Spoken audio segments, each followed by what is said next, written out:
నమస్తే, నేను మీ నాగరాజ్ యాదవ్. ప్రస్తుతం మనం చూసుకున్నాం, ఎంపీ ఎలక్షన్స్ కంప్లీట్ అయిపోయినాయి. అటు బీఆర్ఎస్, బీజేపీ, కాంగ్రెస్ పోటాపోటీగా అభ్యర్థులను ప్రకటించారు. అయితే ఎవరి గెలుపు వారి ధీమాలో వారు ఉన్నారు. అయితే ఫలితాలు మనకు వెలువడాల్సింది ఉంది. అయితే ఈ ఫలితాల కోసం ఎదురు చూస్తున్నారు. అయితే ఈ యొక్క ఎలక్షన్లో ఎక్కడ వైపు ప్రజలు ఓటేసి మొగ్గు చూపారు అనేది మనం తెలుసుకుందాం. అయితే ప్రస్తుతానికి మెదక్ ఎంపీ లోక్సభ స్థానానికి సంబంధించి మాట్లాడదాం. మెదక్ లోక్సభ ఎంపీ అభ్యర్థులు చూసుకున్నట్లయితే మన బీజేపీ నుంచి రఘునందన్ రావుని నిలబెట్టారు. అదేవిధంగా కాంగ్రెస్ నుంచి నీలం మధు, అదేవిధంగా బీఆర్ఎస్ పార్టీ నుంచి సిద్దిపేట మాజీ జిల్లా కలెక్టర్ వెంకట్రామరెడ్డిని నిలబెట్టారు. అయితే మెదక్ ప్రజలు ఎటువైపు మొగ్గు చూపుతున్నారు, ఎవరిని గెలిపించబోతున్నారు అనేది మనం ఇదో టాపిక్ మాట్లాడుతున్నాం. అయితే ప్రస్తుతానికి మనం వీళ్ళ ముగ్గురు గురించి మాట్లాడే ప్రయత్నం చేద్దాం. అయితే ముందుగా బీజేపీ అభ్యర్థి రఘునందన్ రావు గురించి మాట్లాడదాం. వాస్తవానికి ఆయన ఒక వకీల్ సాబ్, దుబ్బాక మాజీ ఎమ్మెల్యే గారు, దుబ్బాక ముద్దుబిడ్డ మాజీ ఎమ్మెల్యే రఘునందన్ రావు గారు. అయితే ఆయన ఒక 2.5 సంవత్సరాలు కంప్లీట్ చేసుకున్నాడు. ఉప ఎన్నికల్లో ఘన విజయం సాధించిన మన మాజీ ఎమ్మెల్యే అయినటువంటి రఘునందన్ రావు గారు. అదేవిధంగా ఇప్పుడు ప్రజెంట్ మెదక్ అభ్యర్థి. ఈయన ఎంతవరకు ఈయన గెలుపు అనేది మనం చూసుకున్నట్లయితే, అయితే వాస్తవానికి ఈ 2.5 సంవత్సరాలలో దుబ్బాకను ఒక విధంగా పైమెట్టుకు ముందుకు నడిపించిన వ్యక్తిగా మనం చెప్పుకోవచ్చు. ఏంటంటే మనకు ఎన్నికల హామీల్లో దుబ్బాక పాత బస్టాండు, కొత్త బస్టాండు అనేది ఒక చర్చించే అవకాశం అయిపోయింది, చర్చనీయాంశంగా మారిపోయింది.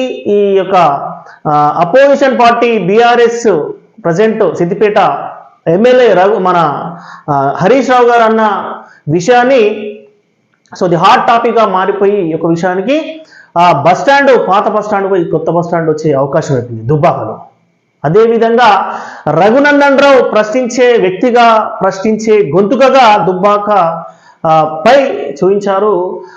ఎన్నో ఇప్పుడు రోడ్డు లేని దానికి సంబంధించి రోడ్లు వేయించారు. కొన్ని సమస్యలకు సంబంధించి మల్లన్న సాగర్ భూ నిర్వాసితులకు ఇట్లా, అదేవిధంగా అప్పుడు ఈ యొక్క మల్లన్న సాగర్కు సంబంధించి, రంగనాయక సాగర్కు సంబంధించి, కొండపోచమ్మకు సాగర్కు సంబంధించి, అయితే అప్పుడు కలెక్టర్గా ఉన్న ఇప్పుడు ప్రస్తుత బీఆర్ఎస్ అభ్యర్థి వెంకట్రామరెడ్డి హయాంలోనే ఇవన్నీ ప్రాజెక్టు పనులు జరిగాయి.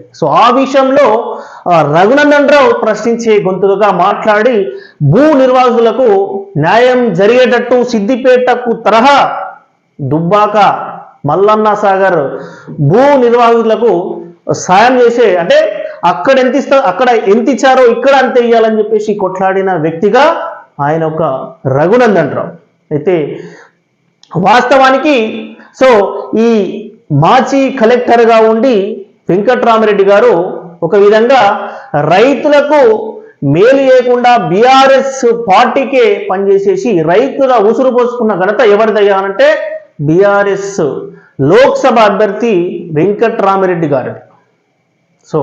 రైతులను ఒక విధంగా అన్యాయం చేసి ఒక పార్టీ బీఆర్ఎస్ పార్టీకి పనిచేసిన వ్యక్తి ఎవరయ్యా? మాజీ కలెక్టర్ వెంకట్రామరెడ్డి, ప్రస్తుత బీఆర్ఎస్ అభ్యర్థి. ఈ విధంగా ప్రజలను ఒక విధంగా ఆగం చేసిన వ్యక్తి ఇప్పుడు మెదక్ గడ్డపై బీఆర్ఎస్ అభ్యర్థిగా ప్రకటించిన కేసీఆర్. మరి ఎవరికి మీరు మద్దతు పలికేసి ఎవరిని గెలిపించబోతున్నారు? ఇంకో విధంగా పటాన్ చెరువుకు సమీపంలో ఒక సర్పంచి స్థాయి నుంచి ఈ స్థాయికి వచ్చేసి ఇయ్యాల ఓ పార్టీ రేపో పార్టీ 3 నెలల్లో 3-4 పార్టీలు మారిన వ్యక్తి ఎవరయ్యానంటే నీలం మధు, కాంగ్రెస్ లోక్సభ అభ్యర్థి నీలం మధు. ఈయన గురించి చెప్పుకుంటూ పోతుంటే అక్కడున్నకు సంబంధించి మొత్తం నీలం మధు గురించి మనం పటాన్ చెరువు ఏరియాలో చూస్తే అర్థమైపోతుంది. ఈయన చేసే కార్యక్రమాలు ఏంది అనేది ఇట్లా అర్థమైపోతుంది. ఇట్లాంటి వ్యక్తి పూటకో పార్టీ మారే వ్యక్తికి ప్రజలు ఏ విధంగా పట్టం కడతారు అనేది మనం చూసుకుందాం. అయితే ఈ ముగ్గురు ఈ యొక్క వెంకట్రామరెడ్డి, రఘునందన్ రావు, నీలం మధు మీరు ఎవరికి ఓటేసి గెలిపిస్తున్నారో, ఎవరు గెలవబోతున్నారో మీరు ఈ కామెంట్ రూపకంగా తెలియజేయండి. ఈ మెదక్ గడ్డపై ఎవరిని గెలిపించబోతున్నారు, ఎవరు గెలిచే అవకాశం ఉంది కామెంట్ రూపకంగా తెలియజేయండి.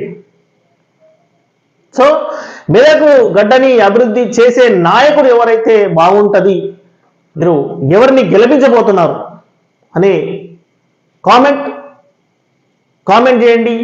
ఖచ్చితంగా న్యాయాన్నే గెలిపిస్తారు, మంచి నాయకుడినే గెలిపిస్తారని చెప్పేసి నేను అనుకుంటున్నాను. ఎస్, మీరు కామెంట్ రూపకంగా తెలియజేయండి. మా సర్వే ప్రకారం ఖచ్చితంగా ఏ నాయకుడు గెలుస్తారని చెప్పేసి ఇట్లా మేము తెలియజేస్తాం. మీరు ఒకటే చేయాల్సింది ఒకటే, ఎవరు గెలుస్తారు, ఎవరికి మీరు మద్దతు ఇచ్చారు, పార్టీ పేరు ఒకటి కామెంట్ చేయండి. ఖచ్చితంగా ఎవరు గెలిచే అవకాశం ఉందని చెప్పి మేము చెప్తాం.